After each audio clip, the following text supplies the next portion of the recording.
Hi y'all, this is So Blessed. Welcome to the Blessed Place. How y'all doing? I am here at my old job where I used to work for 22 hours at the 22 hours. Where I used to work for 22 years at the sheriff's office. I had a meeting over here, but I actually work for another police department. So I'm just sitting outside waiting on my ride, which is my daughter, to come pick me up. Because y'all know my husband and I still share that one vehicle, and he took the vehicle to work. So I had my daughter to drop me off here for the meeting, and she'll come pick me up. Okay, now that we got a few house cleaning issues out of the way, so y'all wonder, where is she? Why is she just sitting outside on a park bench? So that's what I'm waiting on my daughter. But let's get right to the story of the hour. If y'all remember one of my last videos where I was encouraging everybody to trust in God, I talked about when our vehicle got repoed, and I said I would get into that story later. So this is my repo story. So you guys, and let me just tell you, I share this because I don't ever want people ever to look at me or look at that name, so blessed, and think that that means I am without problems. I have my issues, I have problems, but even through it all, I still recognize that I am so blessed. And I encourage you to recognize that even though you might not have that moniker, so blessed, that you too are blessed. If you're breathing, you're watching this, you are blessed. But let me just get to my repo story, you guys. So we were, of course, it's a repo story, so that lets you know that we were behind in our payments, right? And one of the reasons we were behind in our payments, now I'm going to just tell you, we just were being the best stewards of our money, but we were also too supporting our church.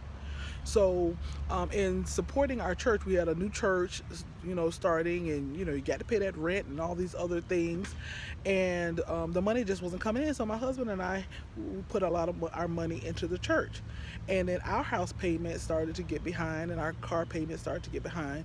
Along with, and I'm not gonna blame all of that on the church, along with the fact that we just weren't being the best stewards of our money because we loved going out to eat, we loved traveling, and all of that stuff, and just living basically above our means. Well, we were living within our means, but not if we were trying to support ourselves and our church. So,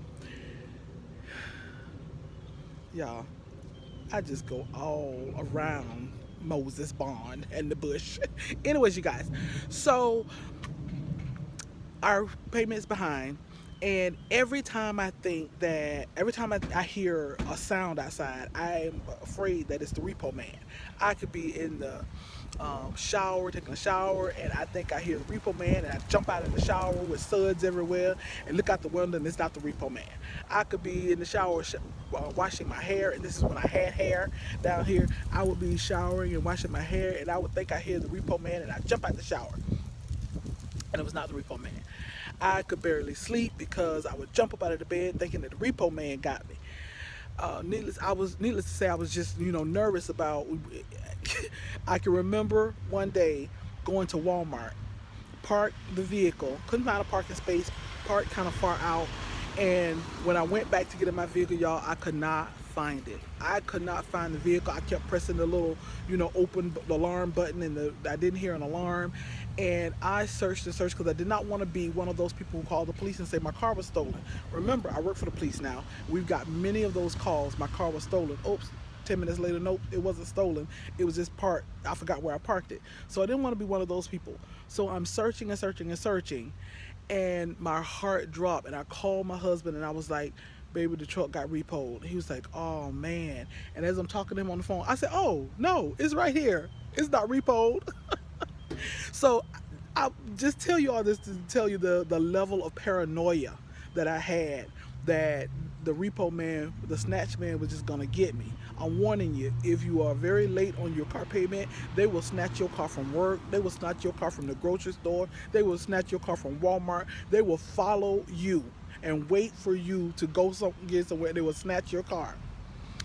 So I just knew that it snatched our vehicle. But one morning, when I was off my guard, it was a Saturday morning. Charles and I were asleep. He gets up early, and he's gonna go out and about for the day. He goes outside, and it's so funny. I would say I was off guard, but when he went outside, And then I heard that door come right back in. My heart dropped. It's funny. He just closed the door, went outside, and came right back inside. And my heart dropped because I knew that meant, I said to myself, I hope he forgot something. I hope he's not coming back in here to tell me that the car has been repoed. Sure enough, he said, baby. And everybody know our mate, right? So when I heard that baby, I knew that there was distress and concern in that baby. And I jumped up out of the bed and I said, what? They got the truck? And he said, yeah, baby, they got the truck. He said, but the repo man is out here now. I was like, oh man, he say he got it hooked up and he's about to pull away. But when he saw me come outside, he said he can't unhook it, but he said he will allow us to get our stuff out of the car. Now this is where this story is about perspective, because even though we were going through that, we still saw God in the situation. Because I'm telling you, like I say, I've been in law enforcement for 28 years now. I know when the repo man hooks up your stuff, he will not let you get anything out of your car. He's not obligated to, and most 99% of the time, they're not going to let you get anything out of your car. They're going to snatch it, hook it up, and they gone. And they're not going to stop and let you get anything out. Well, just by the grace of God and the kindness of this man's heart, he stopped when he saw Charles come out. And so Charles told him, can he hold on a minute? And the man don't know if Charles was going to get a gun or what, you know? But the man held on, and Charles would say, baby, the repo man is out here. And so we didn't have anything in the car because I knew not to leave anything in the car when it comes to a repo. But the guy held on, and I went outside. And so the guy was like, do you have anything in here you need to get? And I said, no, I didn't leave anything in there because I knew this was inevitable.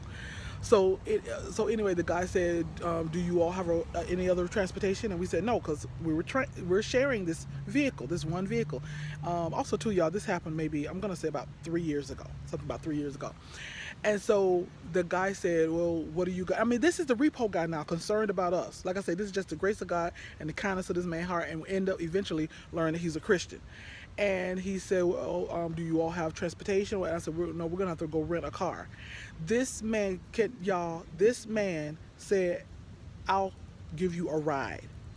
This man gave me a ride, about a 25-minute ride to the rental place. I got in his car, and Charles stayed home. I got in his car. I got in his truck, repo truck, and we talked the whole way. And that's when I learned that he was a Christian, and that's where, you know, he learned that we were Christians, and Charles was the pastor. And of course, I gave him my pole mouth, like my mama say pole mouth. I gave him a pole mouth story about, and this man probably cared nothing about why a vehicle was repossessed. He probably repoed 10 cars a day. But I gave him my post story about why the car was repossessed, because my husband's a pastor and we have a small church and we started from scratch and we put all our money into that. And so we had great conversation, and that's when, like I said, we found out we were both Christians. And I was just thanking him. I was just crying and thanking him. And he was like, you know, you don't have to cry, you know, but hey, we're all going through hard times. He's like, even though I'm the repo guy, he's like, and that's why I try to be compassionate, because he said, there have been times I almost lost my house, I lost my car. He said, so I'm compassionate with people about these things. But anyway, he took me to the rental place, and I got a rental and came on back home. And then I called, we were like, okay, what can we do? I called our Ford Motor Credit. And mind you, this was a Saturday. I called Ford Motor Credit. I couldn't get in touch with anyone. I mean, I got in touch with like their customer service, but they were like, you're going to have to call like our business solutions people. You got to call them on Monday. And I kind of laughed at myself then and even after, because I say Ford probably say, no, when I was hot and you didn't know me. But now you want that vehicle back. When I was after you, I said, Ford probably said, when I was after you, you wouldn't answer the phone. But now you want that vehicle back. Now I'm hot, you all on me. Y'all know the reference I'm trying to make.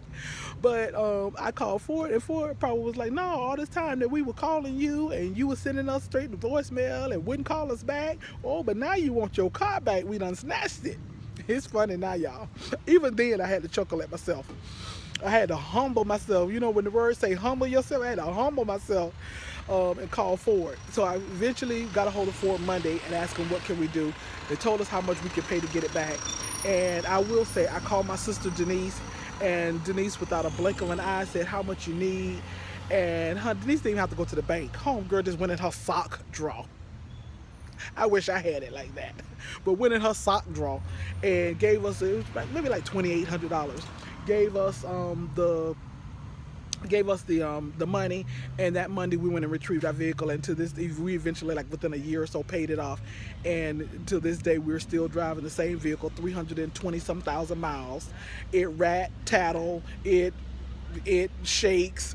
I don't even know what it feels, what it's like. I don't even know what it's like to drive a car that doesn't rattle tattle and shake and all of that stuff, but hey, it's still on the road. We anoint that car. But anyways, y'all, let me just tell y'all this last point. Now, this little bit is not for the kiddies. If you got any children that's watching, this is not for the babies. Clear the babies out the room. But it is so funny how when I got back from getting the rental, when the repo guy took me to get the rental, and I got back, y'all, me and my husband, we were just thanking God, for just His grace and His mercy. And even though we were going through, which is the whole point of this story, even though we were going through and we didn't have no transportation, but we were still just thanking God for the compassion and the mercy and the grace and the kindness that this guy, he wasn't condescending and didn't make us feel worse than we were always feeling. And so we were just thankful and we were just grateful. But y'all, when I got back, and because I hadn't slept very well for months, thinking that the car was going to get repoed, but now it was a done deal. It was repoed and all of that. Y'all, I came back, and me and my husband made the best love we had ever made in our entire 30 years that we've known each other. I don't know why, y'all. I don't know, because it was a stress reliever, and we were releasing that stress, and we were also kind of more relaxed. Even though it's odd, even though we were in that situation, but it was kind of like it's a done deal. It's said and done and over with. We done got the car repossessed, and ain't nothing we can do. And I don't have to be jumping up wondering it. I be like, I can't make no love worrying about a repossessed car. But now it's done and over with. We made the best love that we ever made. We got it in. Anyway, you guys, I just want to share my repo story. Thank y'all for watching. And I know I've been very remiss in the blessed place, but I'm going to do better. I'm going to do better because I truly love y'all. Y'all be blessed.